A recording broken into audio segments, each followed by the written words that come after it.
দাপর যুগে বৃন্দাবনের গোপেরা প্রতি বছর দেবরাজ ইন্দ্রের পূজা করতেন। তাঁদের বিশ্বাস ছিল, ইন্দ্রের কৃপাতেই বৃষ্টি হয় এবং ঘাস ও শস্য উৎপাদিত হয়। কিন্তু পরমেশ্বর ভগবান শ্রীকৃষ্ণ চাইলেন ইন্দ্রের দর্প চূর্ণ করতে এবং জগতকে শেখাতে যে কেবল ভগবানের শরণাগতিই যথেষ্ট। কৃষ্ণের যুক্তিতে নন্দ মহারাজ ও গোপেরা ইন্দ্রলোক ত্যাগ করে গোবর্ধন পর্বতের পূজা শুরু করেন। এতে দেবরাজ ইন্দ্র অত্যন্ত ক্রুদ্ধ হলেন। তিনি নিজেকে সর্বশক্তিমান মনে করে ব্রজবাসীদের ওপর প্রতিশোধ নিতে চাইলেন। ইন্দ্র তাঁর প্রলয়ঙ্কারী সাম্বর্তক মেঘকে আদেশ দিলেন বৃন্দাবনকে জলমগ্ন করে ধ্বংস করতে। শুরু হল ভয়ানক বজ্রপাত, ঝড় এবং মুষলধারে বৃষ্টি। বৃষ্টির ধারা তীরের মতো তীক্ষ্ণ হয়ে ঝরতে লাগল এবং সমগ্র ব্রজমণ্ডল প্লাবিত হল। প্রচণ্ড শীতে পশু পাখি ও ব্রজবাসীরা দিশেহারা হয়ে শ্রীকৃষ্ণের শ্রীপাদ পদ্মে আশ্রয় চাইলেন। ভক্তবৎসল শ্রীকৃষ্ণ বুঝতে পারলেন, এটি ইন্দ্রের আসুরিক অহংকারের বহিঃপ্রকাশ।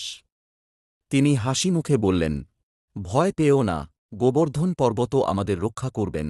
এই বলে শ্রীকৃষ্ণ মাত্র ৭ বছর বয়সে এক হাতে বিশাল গোবর্ধন পর্বতটিকে তুলে ধরলেন, ঠিক যেমন একটি শিশু খেলার ছলে মাটি থেকে একটি ব্যাঙের ছাতা তুলে নেয়। তিনি তাঁর বাম হাতের কনিষ্ঠ আঙুলের ডগায় পর্বতটিকে একটি বিশাল ছাতার মতো ধারণ করে ৭ দিন ও ৭ রাত দাঁড়িয়ে রইলেন। কৃষ্ণের আহ্বানে সমস্ত গোপগোপী তাঁদের গাভী ও শকসহ পর্বতের নিচে আশ্রয় নিলেন। আশ্চর্যের বিষয় হল, কৃষ্ণের যোগমায়ার প্রভাবে পাহাড়ের নিচে এক ফোঁটা জলও প্রবেশ করল না এবং কারোর ক্ষুধাতৃষ্ণাও অনুভূত হল না। ইন্দ্র তাঁর সমস্ত শক্তি প্রয়োগ করেও ব্যর্থ হলেন। অবশেষে তাঁর অহংকার চূর্ণ হল এবং তিনি বুঝতে পারলেন যে কৃষ্ণ কোনো সাধারণ বালক নন, বরং স্বয়ং পরমেশ্বর। লজ্জিত ইন্দ্র মেঘদের ফিরিয়ে নিলেন এবং আকাশ পরিষ্কার হলে কৃষ্ণের চরণে ক্ষমা প্রার্থনা করলেন। ব্রজবাসীরা পরম আনন্দে কৃষ্ণকে আলিঙ্গন করলেন এবং দেবতারা পুষ্পবৃষ্টি করতে লাগলেন। এই লীলার মাধ্যমে শ্রীকৃষ্ণ প্রমাণ করলেন যে, যারা অনন্য চিত্তে ভগবানের সেবা করে তাদের অন্য কোনো দেবদেবীর পূজা করার প্রয়োজন নেই।